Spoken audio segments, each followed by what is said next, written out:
A nova igreja hoje existe em 22 países, de todos os continentes, e foi instaurada no Brasil em 1898, originalmente no Rio de Janeiro, onde hoje existem 2 grupos, em São Paulo e agora em Curitiba.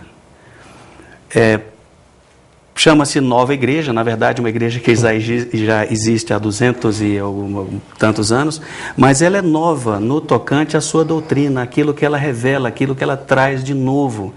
Ela é nova porque ela restaura o cristianismo original. Então isso que quer dizer isso, por isso que ela é chamada de essa nova igreja. E os pontos principais da doutrina dessa nova igreja, na verdade, eles seriam 2 essenciais. Sendo que esses essenciais eles são trazidos na obra de Swedenborg, que também ele escreveu isso originalmente em 1766, é o livro chamado Apocalipse Revelado, e como o próprio nome diz, ele traz o sentido interno do livro do Apocalipse, que para muitas pessoas é um livro bastante confuso e bastante difícil de entender, e que fica totalmente claro com essa obra aqui, que em 2 volumes. E esses essenciais da nova igreja, nós podemos ver aqui no primeiro volume, no parágrafo 590, que diz assim, que o primeiro essencial é que o Senhor é o Deus do céu e da terra, e que seu humano é divino. Ou seja, esse primeiro essencial, ele une corpo, alma e espírito. Ele une o Jeová, Criador do Velho Testamento, a Jesus Cristo do Novo Testamento e ao Espírito Santo.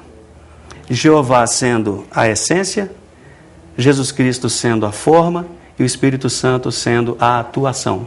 3 deuses em um só. E mais tarde, um pouco, o Eduardo vai falar um pouco sobre isso. E o segundo essencial dessa doutrina da nova igreja diz o seguinte, que a conjunção do homem com o Senhor se faz pela vida de acordo com os preceitos do decálogo. Ou seja, o homem, do afastamento que ele estava, ou no afastamento que ele nasce, ele pode se religar ao Senhor, ao seu Criador, através da vida de acordo com as verdades que ele revelou, que ele mostrou, que ele nos deixou. E isso se faz de que forma? Se faz quando o homem ele reconhece dentro de si os males, ele reconhece através da palavra que existem coisas que o afastam do Senhor, que ferem ao seu próximo, e ele começa a evitar essas coisas como sendo pecados. Entendi. Então esse trabalho ele faz com que o homem possa se conjuntar ao Senhor. Esses são os 2 essenciais da doutrina da nova igreja. Ou seja, pelo que eu entendi, então não é uma prerrogativa da nova igreja, ou seja, tratando-se de uma doutrina cristã, o que é raro, não faz, a nova igreja não é exclusivista.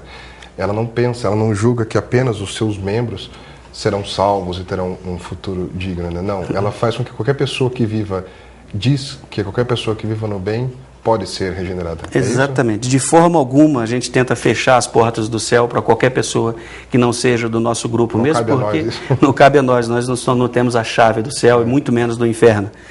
Então a nova igreja ela preza muito a liberdade de religião e pelas religiões, porque o Senhor mesmo fala, quando ele é perguntado pelo salmista, no Salmo 15, se vocês quiserem conferir, o salmista pergunta, quem habitará no teu tabernáculo, quem subirá ao teu santo monte?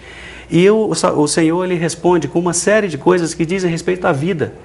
Ele não fala aqueles que serão dessa igreja ou daquela religião. Ou seja, é ação. É ação e não o que a pessoa sabe. Isso inclui de que forma? Os índios que estão lá no meio da selva nesse momento, ou a pessoa que nasce em Nova York nesse momento, ela tem chance. Pela verdade que ela sabe, ela tem chances de viver de acordo com aquele muito que ela sabe, ou com aquele pouco que ela sabe, de um dia ser conjunto ao Senhor e de ser elevado ao céu. E a prova disso está lá na visão que João teve na ilha de Patmos, da cidade da Nova Jerusalém, descendo dos céus. Essa cidade que João viu, como vocês podem confirmar na letra da palavra, ela tinha a mesma distância, a mesma medida na sua profundidade, na largura e na altura. E essa cidade tinha 12 portas, 3 para cada lado, 3 portas para cada lado. Isso significa, ou isso representa, de acordo com a doutrina da Nova Igreja, que todas as pessoas que vivem bem de acordo com a sua religião e que vivem bem não porque querem parecer bons, não porque querem ganhar a honra, a fama, a reputação, ou dizer, olha como eu sou bonzinho, mas as pessoas que evitam os males, porque fazer o mal é ferir ao próximo, essa pessoa, independentemente de sua religião, ela vai passar por essas portas da Nova Jerusalém. O que eu queria, Eduardo, que você falasse assim um pouco, tratando-se de uma doutrina cristã, e como você diz, apesar do nome Nova, sendo uma igreja uma igreja histórica, uma igreja antiga, o que ela tem de especial, o que ela tem de novo para trazer para o pensamento cristão moderno? Então, as duas novidades principais, a primeira é que ela é totalmente baseada na palavra, ou seja, na Bíblia, mas no sentido interno, escondido, que não aparece em primeiro momento quando você lê a Bíblia, né?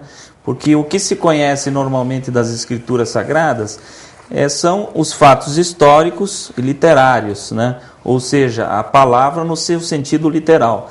O que Swedenborg revela para nós é justamente o sentido interno que está escondido, né? E outro aspecto de suma importância na revelação de Swedenborg é que ele restaura a questão da Divina Trindade, que o Concílio de Nicéia, no ano 325 depois de Cristo, ele deturpou completamente, porque ao combater a heresia do padre Ários da Alexandria, que duvidava e contestava da divindade de Jesus Cristo, esse concílio acabou criando uma outra heresia ainda mais perniciosa, ou seja, separou um Deus único em três pessoas, ou seja, onde o Jeová, o Pai, é um Deus separado, onde o Filho é um Deus e Senhor, também separado, e onde o Espírito Santo é um Deus também nomeado e separado. E Swedenborg restaura, ele não nega a Trindade, mas ele coloca a Trindade no seu lugar. Ou seja, ele diz que existe um único Deus com três essências, onde o Jeová, a alma divina, o Pai é a alma que sempre existiu, né, o Senhor da eternidade, onde o Filho é Jesus Cristo, nascido da Virgem Maria, e que essa alma habitou nele e foi, digamos assim, elevada depois da sua ressuscitação, digamos assim, que ele divinizou o ser humano, né? E o Espírito Santo é justificação nessa divinização. E como o Vicente falou, cada um de nós tem essa trindade de essências e não de pessoas num sentido finito, porque nós somos finitos, e Deus tem no sentido infinito, porque Ele é infinito, né? Então, a meu ver, esses dois pontos são os pontos principais da revelação de Swedenborg, e são as principais novidades que ele nos traz, né?